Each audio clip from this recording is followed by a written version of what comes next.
یہی قرآن عالی شان کا آفاقی دو قومی نظریہ ہے. دو قومی نظریہ پاکستان بننے سے مارز وجود میں نہیں آیا، یہ قرآن کا آفاقی نظریہ ہے. تو حق اور باطل کا جنگ کا گراؤنڈ زیرو، یا آپ کے سامنے میں شیطان کو تھوڑا اریاں کرنے جا رہا ہوں کہ شیطان کیا کرتا ہے. شیطان جب اللہ نے فرشتوں کو حکم دیا سجدے کا، اس دن سے لے کر قیامت کی صبح تک اس کے ذمے ایک ہی کام ہے، بڑا جو کام ہے اس کا، جو اس نے کہا کہ میں ان سب کو گمراہ کر کے چھوڑوں گا. تو یہ دائمی شیطان کا مشن ہے کہ وہ کیا کرتا ہے کہ اپنے رقیب یعنی انسان کو اللہ اور ضابطہ الہی سے باغی بنا کر حزب الشیطان بناتا ہے، زمین کو کفر، فساد، شرک اور ظلم سے بھر دیتا ہے. فطرت اور مظاہر فطرت، یہ ٹیکنالوجی جو کچھ بھی ہے اس دنیا کے اندر، ساری فورسز کو وہ کرپٹ کرتا ہے اور اپنے استعمال میں لے کے آتا ہے. ہدایت کی راہوں کو بند کر دیتا ہے، حتیٰ کہ اللہ کا نام تک لینے پر ہولناک سزاؤں کا قانونی طور پہ اجرا ہوتا ہے، لیجسلیشن ہو جاتی ہے. دین پر قدم بھر چلنا قابل نفرت جرم بنا دیا جاتا ہے، اور روئے ارض پر طاغوتی نظام کو جبر اور دھونس کے ساتھ لاگو کر دیا جاتا ہے. مخلوق خدا جہالت، گمراہی، ظلم و استحصال کے راستے پر ڈال کر آفاقی منصوبہ غلبہ دین کو ناکام بناتا ہے. یہ جو پروگرام ہے اللہ کا، اس کو ناکام بنانے کی کوشش کرتا ہے. اور آخری اس کا یہ ہے کہ اللہ کے انتخاب برائے خلیفۃ اللہ فی الارض کو نادرست ثابت کرنے کی کوشش کرتا ہے کہ اللہ تو نے جو انسان کو خلیفہ بنائے، یہ تیرا فیصلہ ٹھیک نہیں تھا، اس قابل تو میں تھا. یہ اس کے پلانز ہیں، یہ اس کا دائمی پلان ہے جو آخری روز تک اس کا جاری ہے. لیکن مخصوص اس کے کچھ پلانز ہیں جو آگے میں بتاؤں گا. یہ آیت بھی یہی چیز بتا رہی ہے کہ اگر اللہ ایک قوم کو دوسری قوم سے دفع نہ کرتا تو خانقاہیں، گرجے، عبادت خانے، مسجدیں جن میں آج بھی اللہ کا کثرت سے نام لیا جاتا ہے، سب تباہ ہو جاتے ہیں. اللہ یقیناً اس کی مدد کرے گا جو اس کے دین کی حمایت و اطاعت کرتا ہے. بے شک اللہ زبردست ہے اور غلبے والا ہے. شیطان کا بس چلے تو وہ یہ سب کچھ کر دے، جہاں پہ بھی اللہ کا نام لیا جاتا ہے اس کو ختم کر دے، اس کو مٹا دے. آپ آج اپنے گھروں میں دیکھیں کتنا ہمارے اللہ کا نام لیا جاتا ہے، کل کتنا لیا جاتا تھا اور آج کتنا لیا جا رہا ہے. تو آنے والے کل میں کیا ہونے جا رہا ہے وہ آپ کے سامنے واضح ہو. سیکنڈ سٹیج کے اوپر حضرت آدم علیہ السلام سے لے کر رسول اللہ صلی اللہ علیہ وسلم کی آمد سے پہلے اس کا مشن کیا تھا. اس کے 3 منصوبے تھے. رسول اللہ صلی اللہ علیہ وسلم کی آمد سے پہلے سلسلہ انبیاء کو وہ تباہ و برباد کرنا چاہتا تھا. ہم نے قرآن کے اندر پڑھا کہ اس نے بہت سارے انبیاء کو، قوموں جو تھی انہوں نے بہت سارے انبیاء کو شہید بھی کیا. حضرت زکریا علیہ السلام، حضرت یحییٰ علیہ السلام اور حضرت عیسیٰ علیہ السلام کو صلیب پر چڑھانے کی پوری کوشش کر ڈالی. تو سلسلہ انبیاء کو ختم کرنا اس کا ایک منصوبہ. اس کے بعد جو صحیفے ہوتے ہیں ان کو خراب کرنا، ان کو تحریف کرنا، یہ بھی اس کا کام تھا. اور تیسرا رسول اللہ صلی اللہ علیہ وسلم کی آمد میں رکاوٹ پیدا کرنا. اور سورہ فیل کے اندر میں پچھلے اپنے لیکچر کے اندر یہ ہم ذکر کر چکے ہیں کہ عام طور پہ لوگ سمجھتے ہیں کہ سورہ فیل کے اندر جو ابراہا کا لشکر آ رہا تھا وہ خانہ کعبہ کو گرانے آ رہا تھا، بلکہ اصل لشکر ابراہا کا اولین مقصد نبی آخر زمان صلی اللہ علیہ وسلم کی تشریف آوری کو سبوتاژ کرنا تھا، اور ثانوی مقصد توحید کی آخری علامت بیت اللہ کو تباہ کرنا تھا. اس کو ہم ڈیٹیل میں سورہ فیل میں ڈسکس کر چکے ہیں کیسے یہ ہوا. نبی آخر زمان صلی اللہ علیہ وسلم اللہ رب العزت کے عظیم ترین انسانی منصوبے کی معراج ہیں. آپ صلی اللہ علیہ وسلم نے سلسلہ نبوت اور آفاقی دین کو تکمیل کر کے شیطانی پروگرام اور منصوبہ فساد فی الارض کو نابود کر دیا. آپ نے فرمایا حق آ گیا اور باطل مٹ گیا. بے شک باطل مٹنے کے لیے ہے. اور اللہ فرماتا ہے کہ آج جب مکمل ہو گیا دین مکمل ہو گیا تو اللہ نے فرمایا آج مایوس ہو چکے ہیں کافر تمہارے دین کی طرف سے، بس مت ڈرو تم ان سے اور مجھ ہی سے ڈرو.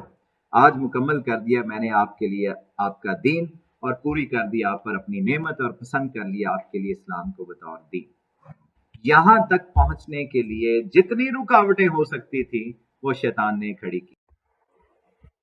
اور جب آپ کی بعثت ہوتی ہے تیسرے نمبر پہ یہ ہے کہ بعثت مصطفیٰ اور الیوم اکملت لکم دینکم کے درمیان میں شیطان کا کیا مشن تھا، تو وہ یہ مشن تھا آپ صلی اللہ علیہ وسلم کو شہید کرنے کی سر توڑ کوششیں کی.